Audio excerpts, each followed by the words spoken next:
Hello students, welcome to the D chemistry classes. आज हम molecular orbital theory discuss करेंगे, class 11th। ठीक है, तो एक चीज़ आपको ये बता दें कि जो मॉलिक्यूलर ऑर्बिटल थ्योरी है ये क्यों आई थी। ठीक है, इससे पहले कौन सी थ्योरी आई थी और जो आपकी इससे पहले ओल्ड थ्योरी आई थी उसके फेलियर्स के क्या क्या रीज़न थे। देखिए, इससे पहले अभी इसके प्रीवियस वीडियो में हमने आपको डिस्कस किया है concept of hybridization, valence bond theory. तो जो आपका वैलेंस बॉन्ड थ्योरी है उसी का कॉन्सेप्ट है हाइब्रिडाइजेशन। ठीक है, हाइब्रिडाइजेशन में ये बताया गया था कि जो आपके एटॉमिक ऑर्बिटल्स हैं वो मिक्स होते हैं लगभग सेम एनर्जी के, और वो क्या करते हैं, एक नया हाइब्रिडाइज्ड ऑर्बिटल फॉर्म करते हैं। यहाँ पर जो आपकी वीबीटी थ्योरी है वो ऑक्सीजन मॉलिक्यूल के पैरामैग्नेटिक नेचर को भी नहीं प्रूव कर पाई। ठीक है, उसके मैग्नेटिक प्रॉपर्टी को प्रूव नहीं कर पाई।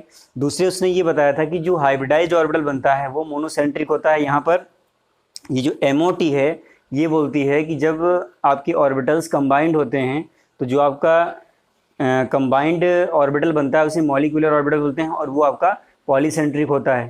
तो यहाँ पर कुछ आपके ऐसे रीजन्स थे जिनको वैलेंस बॉन्ड थ्योरी नहीं प्रूव कर पाई, जिसकी वजह से मॉलिक्यूलर ऑर्बिटल थ्योरी को आना पड़ा। और इस समय जो आपकी थ्योरी यूज़ की जा रही है केमिकल बॉन्डिंग में, mostly molecular orbital theory use की जा रही है। इसको शॉर्टली MOT भी बोलते हैं, ध्यान रखिएगा।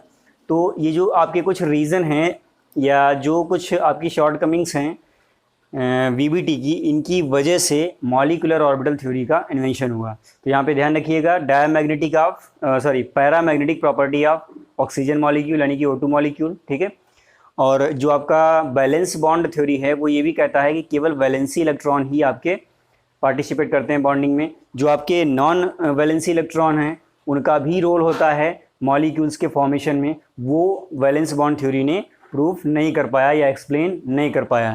तो यहाँ पर हम देखेंगे कि जो आपकी मॉलिक्यूलर ऑर्बिटल थ्योरी है उसने कैसे non bonding electrons, bonding electrons, ठीक है, इनको सबको एक्सप्लेन किया कि ये आपके मॉलिक्यूल के फॉर्मेशन में पार्टिसिपेट करते हैं। तो यहाँ पर इनके फीचर्स को एक एक करके स्टडी करेंगे। देखिए, सबसे पहला इसका जो मॉलिक्यूलर ऑर्बिटल थ्योरी का फीचर है वो ये है, the electrons in a molecule present in various molecular orbital as electron of atoms are present in various atomic orbitals. देखिए, बिल्कुल सिंपल सी बात है, जो जैसे इलेक्ट्रॉन आपके मॉलिक्यूलर ऑर्बिटल्स में या मॉलिक्यूल्स के जो इलेक्ट्रॉन हैं वो मॉलिक्यूलर ऑर्बिटल में ऑक्युपाइड होते हैं, सेम वे में जो आपके इलेक्ट्रॉन्स एटम में होते हैं वो आपके कैसे होते हैं, एटॉमिक ऑर्बिटल्स में होते हैं।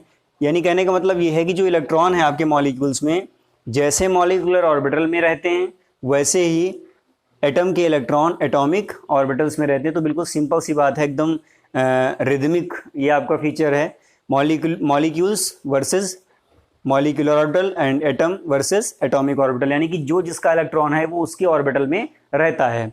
नेक्स्ट आपका है the atomic orbitals comparable energy and proper symmetry. देखिए, दो चीज़ें बहुत ज़रूरी हैं एटॉमिक ऑर्बिटल्स के कंबाइंड होने के लिए या एटॉमिक ऑर्बिटल्स के मिक्सिंग के लिए। दो चीज़ें बहुत ज़रूरी हैं, एक तो उनकी जो एनर्जी है वो कंपेरेबल होनी चाहिए। कंपेरेबल का मतलब बहुत ज़्यादा डिफरेंस नहीं होना चाहिए। दूसरे वर्ड्स में हम ये कह सकते हैं कि जो आपके एटॉमिक ऑर्बिटल्स मिक्स होने जा रहे हैं, मॉलिक्यूलर ऑर्बिटल फॉर्म करने जा रहे हैं, उनकी एनर्जी मिनिमम होनी चाहिए। मिनिमम होनी चाहिए, मिनिमम का मतलब ये नहीं है कि ज़ीरो हो जाए, ये भी आपको ध्यान रखना है कि जो आपके एटॉमिक ऑर्बिटल्स मिक्स होने वाले हैं, मिक्स होकर एक मॉलिक्यूलर ऑर्बिटल फॉर्म करने जा रहे हैं, उनकी एनर्जी मिनिमम होनी चाहिए, न कि ज़ीरो होनी चाहिए। ठीक है, तो यहाँ पर कंपेरेबल एनर्जी। दूसरी जो बात हम बता रहे थे कि वो ये है आपकी प्रॉपर सिमेट्री। अभी आपको जब हम उनका कॉम्बिनेशन बताएंगे, linear combination of atomic orbital LCAO principle से उनको हम डिस्क्राइब करेंगे, एक्सप्लेन करेंगे, तो वहाँ पर आपको बताएंगे कि सिमेट्री मीन्स क्या है यहाँ पे। ठीक है, फेज मीन्स क्या है। यहाँ पर है comparable energy and proper symmetry. दो चीज़ें बहुत ज़रूरी हैं, comparable energy and symmetry combined to form molecular orbitals. ये जो आपके इस तरह के जो एटॉमिक ऑर्बिटल्स हैं जिनमें कंपेरेबल एनर्जी है, जिनकी एनर्जी बहुत ही मिनिमम है, इनका एनर्जी गैप बहुत ही मिनिमम है। ठीक है, एनर्जी लगभग उनकी एक जैसी है, बिल्कुल बराबर नहीं है बट थोड़ा सा डिफरेंस है, और वो सिमेट्रिकल हैं, तो वो मिक्स होकर क्या करेंगे, atomic orbital molecular orbital form कर लेते हैं। थर्ड जो फीचर है इसका, while an electron in atomic orbital is influenced by one nucleus. देखिए जैसे किसी एटम में इलेक्ट्रॉन जो होता है वो एक न्यूक्लियस से इन्फ्लुएंस्ड होता है, केवल एक ही न्यूक्लियस उसमें क्या करता है, उसको अफेक्ट करता है।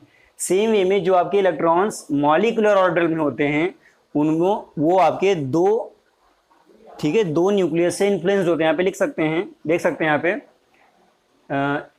अ molecular orbital it is influenced by 2 or more nuclei, यानी कि उसमें जब एटॉमिक ऑर्बिटल कंबाइंड हो गए मॉलिकुलर ऑर्बिटल फॉर्म करते हैं तो जो मॉलिकुलर ऑर्बिटल के इलेक्ट्रॉन्स हैं वो क्या होते हैं, वो दो या दो से ज़्यादा न्यूक्लियस से इन्फ्लुएंस्ड होते हैं या न्यूक्लियाई से इन्फ्लुएंस्ड होते हैं। अब देखिए न्यूक्लियाई 2 or more न्यूक्लियाई का मतलब यहाँ पे समझ लीजिए, जरूरी नहीं होता है कि दो ही आपके एटॉमिक ऑर्बिटल कंबाइंड हो, मिक्स हो, 3 भी हो सकते हैं, 4 भी हो सकते हैं। तो जितने होंगे उतने ही ज़्यादा न्यूक्लियाई होंगे और इसीलिए मॉलिकुलर ऑर्बिटल्स जो आपके हैं वो पॉलीसेंट्रिक होते हैं, जबकि आपके एटॉमिक ऑर्बिटल्स क्या होते हैं, मोनोसेंट्रिक होते हैं। अभी इसी फीचर को हम इसी स्टेटमेंट को हम नेक्स्ट फीचर में जरूर डिस्कस करेंगे। यहाँ पर नीचे कहीं एक जगह है ये, तो ये चीज़ आप ध्यान रखिएगा कि जो आपके एटॉमिक ऑर्बिटल में इलेक्ट्रॉन होते हैं वो केवल एक न्यूक्लियस से इन्फ्लुएंस होते हैं, बट जो मॉलिकुलर ऑर्बिटल्स हैं उसमें 2 या 2 से ज़्यादा न्यूक्लियस से इन्फ्लुएंस हो सकते हैं, क्योंकि वो आपके 2 या 2 से ज़्यादा न्यूक्लियस रखते हैं। अब यहाँ पे ध्यान रखिएगा, इसको अगर दूसरे वर्ड्स में हम कहें, ये कह सकते हैं कि एटॉमिक ऑर्बिटल्स आर मोनोसेंट्रिक, जिसका अभी हम डिस्कशन कर रहे थे, चर्चा कर रहे थे। Atomic orbitals are monocentric while molecular orbital is polycentric, यानी कि मॉलिकुलर ऑर्बिटल में एक से ज़्यादा न्यूक्लियस होते हैं, 2 या 2 से ज़्यादा होते हैं, ठीक है। तो ये पॉलीसेंट्रिक होता है, बट आपका जो एटॉमिक ऑर्बिटल है उसमें केवल एक ही न्यूक्लियस होता है। तो देखिए या तो ये स्टेटमेंट आप इतना लेंदी लिखिए या फिर केवल ये एक लाइन में लिखिए, तो ये आई थिंक ज़्यादा बेटर है। तो इसकी जगह पर ये आप लिख सकते हैं, यहाँ पे मैंने और करके मेंशन कर दिया है। फोर्थ आपका फीचर है, number of molecular orbital form is equal to the number of atomic orbital combined, यानी कि जितने आपके एटॉमिक ऑर्बिटल्स कंबाइंड होते हैं उतने ही आपके मॉलिकुलर ऑर्बिटल भी फॉर्म होते हैं। देखिए ये जो आपका फीचर है ये कॉन्सेप्ट ऑफ हाइब्रिडाइजेशन से मैच करता है, रिसेंबल करता है। रिसेंबल का मतलब थोड़ा सा समानता रखता है। नेक्स्ट आपका है, अब ये बात जो है आपकी देखिए समझ में आ गई होगी कि जो आपके एटॉमिक ऑर्बिटल्स हैं जितने आपके कंबाइंड होंगे उतने ही मॉलिकुलर ऑर्बिटल्स भी फॉर्म होते हैं। अब देखिएगा यहाँ पे जो आपके मॉलिकुलर ऑर्बिटल्स फॉर्म होते हैं वो 2 टाइप के हो सकते हैं, ठीक है। या तो वो बॉन्डिंग मॉलिकुलर ऑर्बिटल होंगे, यहाँ पे देखिए when 2 atomic orbitals are combined 2 molecular orbitals are form, यानी कि जब 2 आपके एटॉमिक ऑर्बिटल कंबाइंड होते हैं तो वहाँ पर 2 मॉलिकुलर ऑर्बिटल फॉर्म होते हैं। तो देखिए अभी ऊपर जो हमने बताया था कि number of molecular orbitals are form is equal to the number of atomic orbital combined, यानी जितने कंबाइंड होते हैं उतने ही आपके फॉर्म होते हैं। उसमें से जो आपके 2 एटॉमिक ऑर्बिटल्स फॉर्म होते हैं 2 के कॉम्बिनेशन से, 2 एटॉमिक ऑर्बिटल्स के कॉम्बिनेशन से, उसमें से जो एक होता है उसे बॉन्डिंग मॉलिकुलर ऑर्बिटल बोलते हैं, शॉर्ट फॉर्म में उसको BMO बोलते हैं, बॉन्डिंग मॉलिकुलर ऑर्बिटल। एंड जो दूसरा होता है उसको एंटी बॉन्डिंग मॉलिकुलर ऑर्बिटल। अब देखिए जो BMO है, ABMO है, इनको हम जरा मेंशन कर लेते हैं। देखिए इस तरह से होता है, मान लेते हैं ये आपका कोई एक एटम है, ठीक है, या एटॉमिक ऑर्बिटल है, और एक आपका ये है, ठीक है। ये आपका एक एटॉमिक ऑर्बिटल है, इसको शॉर्ट फॉर्म में हम AO लिख रहे हैं, ध्यान रखिएगा। और एक ये आपका एटॉमिक ऑर्बिटल है। अब ये इन दोनों का जो बैरी सेंटर है वो यही है, ठीक है, ये लाइन है, इसी एनर्जी लेवल के हैं। तो होता क्या है, जब दोनों आपस में मिक्स होते हैं इनके बीच की एनर्जी गैप बहुत ही मिनिमम होती है, ध्यान रखिएगा ये चीज़। ये जब कंबाइंड होते हैं एक दूसरे से तो एक मॉलिकुलर ऑर्बिटल आपका ऐसा फॉर्म होता है जिसकी एनर्जी इनकी एनर्जी से ज़्यादा होती है, ठीक है। ये जो आपके 2 ऑर्बिटल कंबाइंड होंगे इस तरह से, उसमें से एक जो आपका मॉलिकुलर ऑर्बिटल फॉर्म होगा तो उसकी एनर्जी इन दोनों की एनर्जी से ज़्यादा होती है, और एक ऑर्बिटल ऐसा फॉर्म होता है जिसकी एनर्जी इन दोनों की एनर्जी से कम होती है। ये चीज़ आप ध्यान रखिएगा। अभी यहाँ पर हम उसका डायग्राम बनाने जा रहे हैं। देखिए जैसे ये आपका है, मान लिया यहाँ पे ये बन गया, एक यहाँ पर ये आया और एक आपका ये मॉलिकुलर ऑर्बिटल है, यहाँ पर ये मॉलिकुलर ऑर्बिटल है, ध्यान रखिएगा। ये जो आपका मॉलिकुलर ऑर्बिटल बना है, इसको चाहें तो आप रेक्टेंगल से भी दिखा सकते हैं, ऐसी कोई प्रॉब्लम नहीं है, ठीक है। बुक्स में कहीं कहीं रेक्टेंगल से दिखाया है, कहीं सर्किल से दिखाया है, तो उसमें ऐसी कोई समस्या नहीं है। ये दोनों आपके इस तरह से क्या होंगे,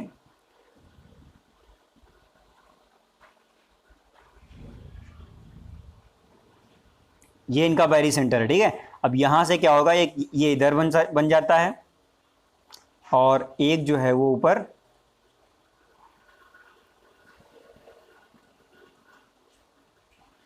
ये।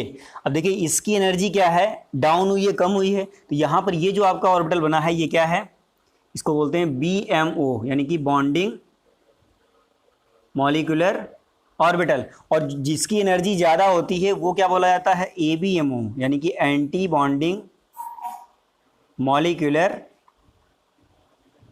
ऑर्बिटल। तो ये जो आपका डायग्राम है, अभी इस तरह के डायग्राम्स भी आपको बनाने होते हैं, क्वेश्चन इस पे पूछे जाते हैं, molecular orbital energy level diagram. तो ये इसी तरह से बनते हैं, ध्यान रखिएगा। ये दोनों आपके एटॉमिक ऑर्बिटल कंबाइंड हुए, कंबाइंड होकर दो मॉलिक्यूलर ऑर्बिटल बने। इसमें से एक आपका बॉन्डिंग मॉलिक्यूलर ऑर्बिटल है, एक आपका ABMO है। अब देखिए एक चीज़ आपको नई हम बता दें, जो कि आपकी बुक में भी नहीं मेंशन है, NCERT ने भी उसको नहीं शो किया है। यहाँ पर जो एक फीचर अभी हम बता रहे थे, फोर्थ वाला, इसमें बोला था कि हमने 2 टाइप के मॉलिक्यूलर ऑर्बिटल्स बनते हैं, ठीक है। ऐसा नहीं होता है, 3 बनते हैं। एक आपका ऐसा भी ऑर्बिटल बनता है जो कि नॉन बॉन्डिंग मॉलिक्यूलर ऑर्बिटल होता है, उसको NBMO बोलते हैं। हालांकि देखिए अभी आपके सिलेबस में नहीं है तो उसकी हम चर्चा भी नहीं करेंगे, बट एज नॉलेज को आप लर्न रखिएगा कि इसमें 3 type of molecular orbital form होते हैं। एक आपका बॉन्डिंग मॉलिक्यूलर ऑर्बिटल होता है, ठीक है, जिसकी एनर्जी जो एटॉमिक ऑर्बिटल्स हैं उससे कम होती है, ठीक है। यहाँ पर एनर्जी लेवल इनका कम है, ये मान लिया जैसे ये इसका एनर्जी लेवल, तो यहाँ से इनका कम है, इनका ज़्यादा है। दूसरा जो आपका एटॉमिक ऑर्बिटल बनता है वो एंटी बॉन्डिंग मॉलिक्यूलर ऑर्बिटल होता है, जिसकी एनर्जी एटॉमिक ऑर्बिटल से ज़्यादा होती है, ठीक है।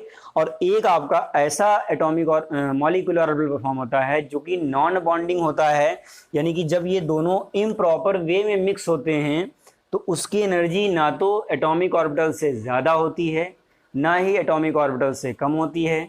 तो फिर क्या होती है, उन्हीं के बराबर होती है। यानी कि यहाँ पर अगर इनके कॉम्बिनेशन से यहाँ कहीं एक ऑर्बिटल बन जाए बिल्कुल सेम एनर्जी का, तो उसे हम बोलते हैं नॉन बॉन्डिंग मॉलिक्यूलर ऑर्बिटल।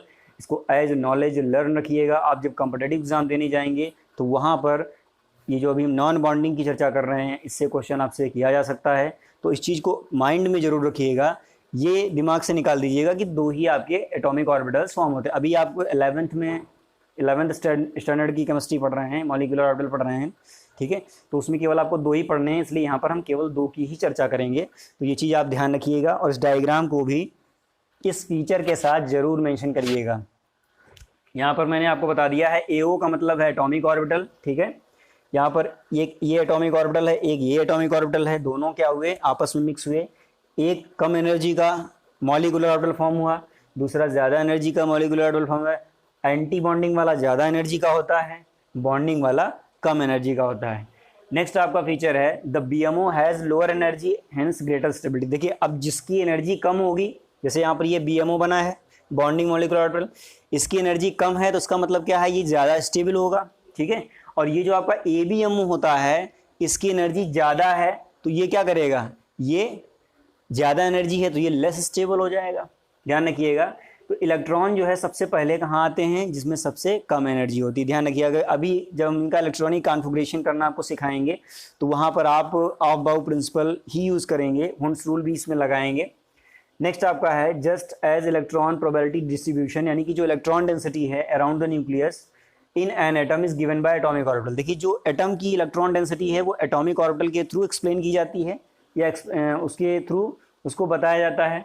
और बिल्कुल सेम वे में जो आपका इलेक्ट्रॉन प्रोबेबिलिटी डिस्ट्रीब्यूशन है या फिर इलेक्ट्रॉन डेंसिटी है around the nucleus in molecule, यानी कि मॉलिक्यूल की जो इलेक्ट्रॉन डेंसिटी है वो मॉलिक्यूलर ऑर्बिटल के थ्रू एक्सप्लेन की जाती है। यहाँ पर इस फीचर को हमने यहाँ पर भी थोड़ा सा ये मिलता जुलता हुआ दिखाया था कि यहाँ पर जो इलेक्ट्रॉन्स हैं वो क्या होते हैं, एटॉमिक ऑर्बिटल के इलेक्ट्रॉन जो होते हैं वो एटम्स में जो होते हैं इलेक्ट्रॉन वो एटॉमिक ऑर्बिटल में रहते हैं, और मॉलिक्यूल्स में जो इलेक्ट्रॉन होते हैं वो मॉलिक्यूलर ऑर्बिटल में रहते हैं। तो बिल्कुल मिलता जुलता ये फीचर है, ध्यान रखिएगा। नेक्स्ट आपका है the molecular orbitals like atomic orbitals are filled accordance with aufbau principle obeying Pauli exclusion and Hund's rule. देखिए यहाँ पर मैं आपको अभी हम इसको डिस्कस कर चुके हैं पहले कि यहाँ जब इलेक्ट्रॉनिक कॉन्फ़िगरेशन करते हैं, जब एनर्जी लेवल डायग्राम बनाएंगे, बॉन्ड ऑर्डर आप निकालेंगे, बहुत सारी चीज़ें इसमें हम सीखने वाले हैं। तो यहाँ पर जो आपका रूल है, जो एटॉमिक स्ट्रक्चर में आपने पढ़े हुए हैं ऑलरेडी पहले से, Pauli exclusion principle and Hund's rule, इनके अकॉर्डिंग चलते हैं। और जो एनर्जी का ऑर्डर होता है, जैसा कि 1 ईयर्स 2 ईयर्स 2p, इस तरह से जो हमने इस तरह से एक डायग्राम बनाया था, उसमें क्या था, उसमें जो आपके एटॉमिक ऑर्बिटल्स थे उनको हमने एनर्जी के बेसिस पर, इंक्रीजिंग एनर्जी के बेसिस पर क्या किया था, अरेंज किया था। तो यहाँ पर जो अबव प्रिंसिपल है, मॉलिक्यूलर ऑर्बिटल्स भी अबव प्रिंसिपल के बेसिस पर ही क्या होते हैं, इंक्रीजिंग ऑर्डर में अरेंज किए जाते हैं। और उनकी जो इलेक्ट्रॉन फीलिंग है वो Pauli exclusion principle and Hund's rule के अकॉर्डिंग ही की जाती है। तो ये चीज़ ध्यान रखिएगा। तो ये जो आपके फीचर्स हैं ये काफ़ी इंपॉर्टेंट हैं। और यहाँ पर देखिए अभी इसमें जो आपके ये थ्योरेटिकल पॉइंट्स हैं ये मल्टीपल चॉइस में आ जाते हैं, या असर्शन रीजन टाइप के जो क्वेश्चन है उसमें पूछ लिए जाते हैं। असर्शन दे दिया, उसका नीचे रीज़न दे दिया, पूछते हैं कि असर्शन रीजन दोनों करेक्ट हैं या असर्शन करेक्ट है, रीजन इनकरेक्ट है, जो भी है। तो इस तरह के क्वेश्चन इनसे आ जाते हैं। तो इनको लर्न रखना बहुत ज़रूरी है, क्योंकि मल्टीपल चॉइस में ये बहुत ज़्यादा पूछे जाते हैं। तो इनको नोट कर लीजिए।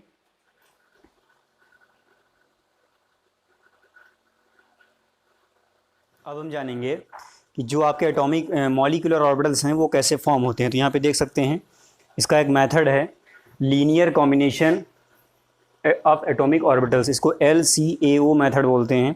अब देखिए इस मेथड को जानने से पहले एक चीज़ हम ये जान लेते हैं कि जो फॉर्मेशन है मॉलिक्यूलर ऑर्बिटल्स का, उसको हम वेव फंक्शन के थ्रू दिखाने वाले हैं। हमने आपको एटॉमिक स्ट्रक्चर वाले चैप्टर में हमने आपको जब इलेक्ट्रॉन डिस्ट्रीब्यूशन कर्व या फिर रेडियल डिस्ट्रीब्यूशन कर्व दिखाया था, या फिर श्रोडिंगर वेव इक्वेशन बता रहे थे, तो वहाँ पे एक हमने सिंबल यूज़ किया था, ठीक है, एक टर्म हमने यूज़ किया था, एक वर्ड यूज़ किया था, वेव फंक्शन।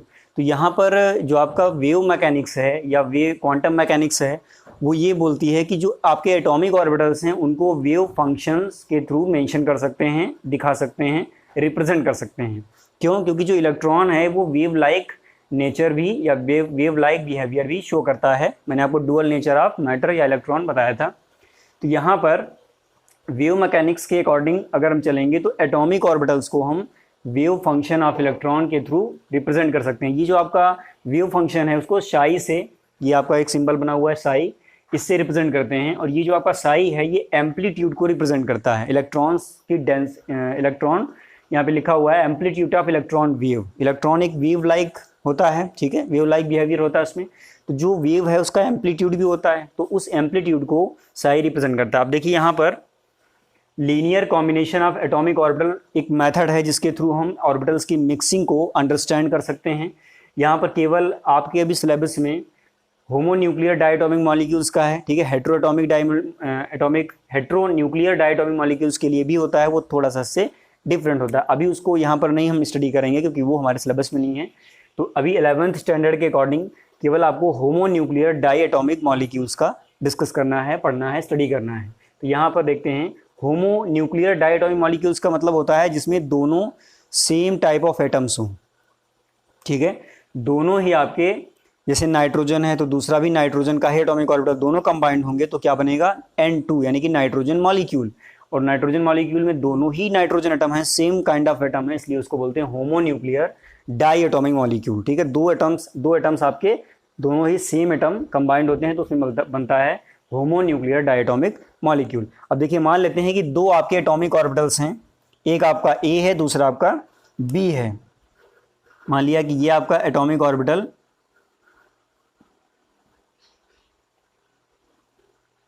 A है, ठीक है, और ये आपका एटॉमिक ऑर्बिटल B है। दोनों ही आपके एटॉमिक ऑर्बिटल हैं।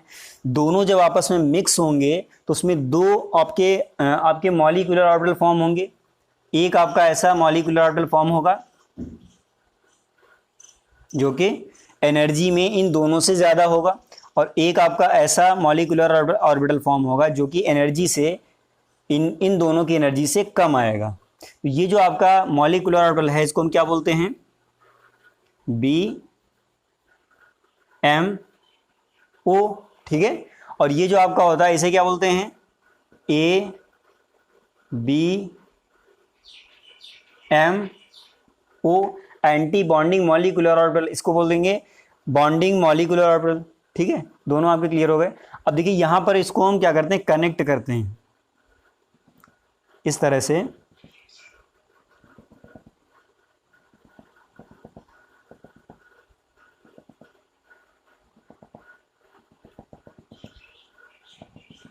ये इस तरह से, ठीक है। ये जो आपका बना हुआ है इसमें दो एटॉमिक मॉलिक्यूलर ऑर्बिटल फॉर्म हुए हैं, एक बीएमओ एक एबीएमओ। अब देखिए जो वेव फंक्शन की हम बात कर रहे थे, अगर ये दोनों आपके एटम्स हैं या एटॉमिक ऑर्बिटल्स हैं, इनको हम शेड किए दे रहे हैं, ठीक है, ये आपके एटॉमिक ऑर्बिटल्स हैं। और ये जो आपके बीएमओ बने हुए हैं इनको हम दूसरे कलर से मेंशन किए दे रहे हैं, ये आपके मॉलिक्यूलर ऑर्बिटल्स हैं। अब देखिए जो वेव फंक्शन की कल्पना करते हैं या फिर कंसीडरेशन करते हैं उसमें ये करते हैं, देखिए अगर दो आपके एटम हैं ए और बी, तो ए का जो वेव फंक्शन है वो क्या होगा, साई ए हो जाएगा, ठीक है। और जो बी है उसका वेव फंक्शन क्या होगा, साई बी होगा। जब एक जो आपका मॉलिक्यूलर ऑर्बिटल फॉर्म होता है वो क्या होता है, इन दोनों के कॉम्बिनेशन से बनता है। यहां पर देख सकते हैं psi A and psi B, ठीक है, दोनों के कॉम्बिनेशन से बना है। एक जो है आपका वो डिस्ट्रक्टिव ओवरलैपिंग से इसमें देखिए एक चीज आपको पहले बता दें, जो आप वेव थ्योरी पढ़ते हैं उसमें एक आता है टर्म इंटरफ्रेंस, ठीक है। तो इंटरफ्रेंस जो होता है वो एक दूसरे के ऊपर मर्ज हो जाना होता है, उसको बोलते हैं। तो उसमें अगर सेम फेज के ऑर्बिटल क्या होते हैं, अगर आ रहे हैं या मिक्स हो रहे हैं, तो वहाँ पर कंस्ट्रक्टिव इंटरफ्रेंस होता है। और जहाँ पर डिफरेंट फेज वाले आ जाते हैं वहाँ पर आपका क्या हो जाता है, डिस्ट्रक्टिव इंटरफ्रेंस होता है। तो यहाँ पर जब इन दोनों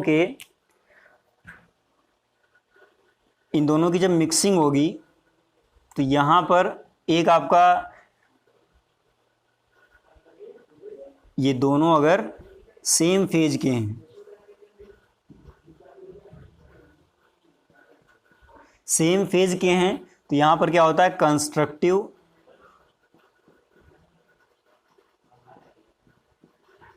इंटरफ्रेंस, ठीक है। कंस्ट्रक्टिव इंटरफ्रेंस के थ्रू जो भी आपका वो बनता है उसे हम बोलते हैं बीएमओ। बीएमओ का मतलब होता है बॉन्डिंग मॉलिक्यूलर ऑर्बिटल। और एक केस ऐसा भी होता है जिसमें दोनों आपके वेव फंक्शन क्या हो, सब्सट्रैक्ट हो जाए, यानी कि इन दोनों का फेज डिफरेंट हो। डिफरेंट फेज में जब दोनों आपके ओवरलैप होंगे तो यहां क्या आएगा, डिस्ट्रक्टिव इंटरफ्रेंस।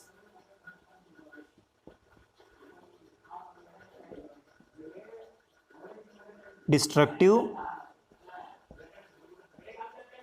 इंटरफ्रेंस, ठीक है। यहां क्या बनाता है, यहां बनाता है ए बी एम ओ।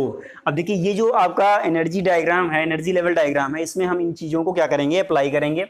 यहां जो ए है, ए एटॉमिक ऑर्बिटल का जो वेव फंक्शन है वो क्या है, साई ए हो जाएगा। इसका क्या हो जाएगा, साई बी हो जाएगा। अब दोनों जब मिक्स होंगे आपस में तो एक कंस्ट्रक्टिव इंटरफ्रेंस के थ्रू क्या बनाएगा, बॉन्डिंग मॉलिक्यूलर ऑर्बिटल बनाएगा, जो कि यहाँ पे बना हुआ है। तो इसका जो वेव फंक्शन होगा, एक्चुअल वेव फंक्शन, वो हो जाएगा साई ए प्लस साई बी, ठीक है। और ये जो आपका बना हुआ है ये डिस्ट्रक्टिव इंटरफ्रेंस के थ्रू बना है, क्योंकि डिफरेंट फेज आपके आपस में मिक्स हुए हैं, तो वो मिक्सिंग सही से नहीं हो पाई है, जिसकी वजह से उनकी एनर्जी ज़्यादा हो गई है। तो यहाँ पर जो आपका बना है वो हो जाएगा उसका एक्चुअल वेव फंक्शन साई ए माइनस साई बी, ठीक है। इन दोनों का डिफरेंस और इन दोनों का एडिशन। तो ये जो आपके बीएमओ एबीएमओ बनते हैं, ये दोनों के दोनों आपके इंटरफ्रेंस के थ्रू बनते हैं। यहाँ पर ध्यान रखिएगा, ये वेव थ्योरी है और ये क्वांटम मैकेनिक्स में बहुत अच्छे से एक्सप्लेन किया गया है कि जब दोनों आपके सेम फेज कंबाइंड होते हैं तो वहां पर कंस्ट्रक्टिव इंटरफ्रेंस बनता है। यहाँ पर ध्यान रखिएगा, बीएमओ जो है इसमें इलेक्ट्रॉन डेंसिटी क्या हो जाएगी, इंक्रीज हो जाएगी।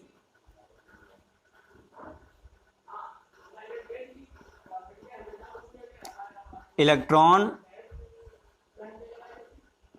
डेंसिटी इंक्रीजेस, ठीक है, इसमें बढ़ जाती है इलेक्ट्रॉन डेंसिटी, और इसमें क्या होती है, इलेक्ट्रॉन डेंसिटी डिक्रीज हो जाती है।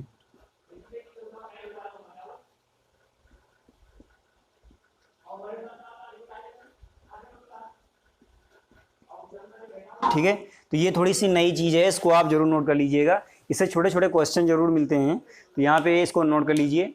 और ये ध्यान रखिएगा कि यहाँ पर जो साई ए है, साई बी है, ये क्या है, मैं इनको मेंशन किए दे रहा हूँ। यहाँ पे जो साई ए है और दूसरा है Sai B,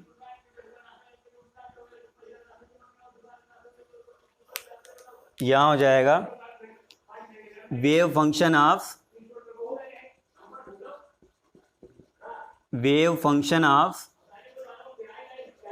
atomic orbital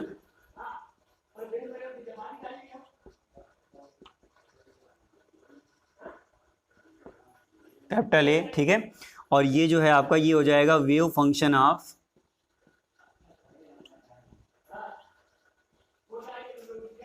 atomic orbital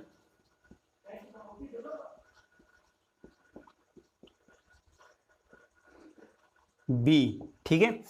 ये जो आपके एटॉमिक ऑर्बिटल्स हैं ये हैं आपके, और ये बीच में क्या बनता है, ये मॉलिक्यूलर ऑर्बिटल। यहाँ पे हम चाहें तो नीचे लिख सकते हैं, ये आपके दोनों क्या हैं, एटॉमिक ऑर्बिटल्स। इसको एटॉमिक ऑर्बिटल, ये भी इधर क्या है, ये भी आपका एटॉमिक ऑर्बिटल है। और ये जब दोनों मिक्स हो जाते हैं तो यहाँ क्या बनता है, ये आपके जो इस लाइन में जो भी आपके ऑर्बिटल्स हैं वो सब के सब आपके क्या हैं, मॉलिक्यूलर ऑर्बिटल्स हैं, ठीक है। अभी ये चीज़ हम वहाँ पर शॉर्टली लिखेंगे जब डायग्राम बनाएंगे, नेक्स्ट वीडियो में इसको हम डिस्कस करेंगे। तो वहाँ पर इसको हम एमओ लिखेंगे, ध्यान रखिएगा। यहाँ पर यह आपका मॉलिक्यूलर ऑर्बिटल है, इसको हम लिखेंगे ए ओ। तो वहाँ पर आप कंफ्यूज मत होइएगा कि ए ओ कहाँ से आ गया या एम ओ कहाँ से आ गया। तो इनको यहीं पर आप, ये बेसिक्स हैं। आज मैंने जो भी आपको डिस्कस किया है वो सारा का सारा इंट्रोडक्शन है मॉलिक्यूलर ऑर्बिटल थ्योरी का। तो इसको बहुत अच्छे से लर्न रखिएगा, ध्यान रखिएगा और समझ लीजिए, क्योंकि अभी जब इसका हम एप्लीकेशन करने, जब इसका यूज़ करने चलेंगे तो वहाँ पर बहुत सारी समस्याएं आपको आएंगी अगर ये चीज़ आपको क्लियर नहीं है। तो बहुत अच्छे से इस चीज़ को एकदम क्लियर कर लीजिए। कोई अगर डाउट है तो वीडियो के कमेंट बॉक्स में कमेंट करके आप उसको पूछ सकते हैं, उसका आंसर आपको दिया जाएगा। इसको फटाफट नोट कर लीजिए। और इस वीडियो में कोई वर्कशीट नहीं हम ऐड कर रहे हैं, क्योंकि फर्दर अभी नेक्स्ट पार्ट आएगा, उसके बाद में जब ये आपकी मॉलिक्यूलर ऑर्बिटल थ्योरी खत्म हो जाएगी उसके बाद में आपको एक वर्कशीट मिलेगी जिसको आपको सॉल्व करना होगा। तो अभी तक के लिए केवल इतना ही।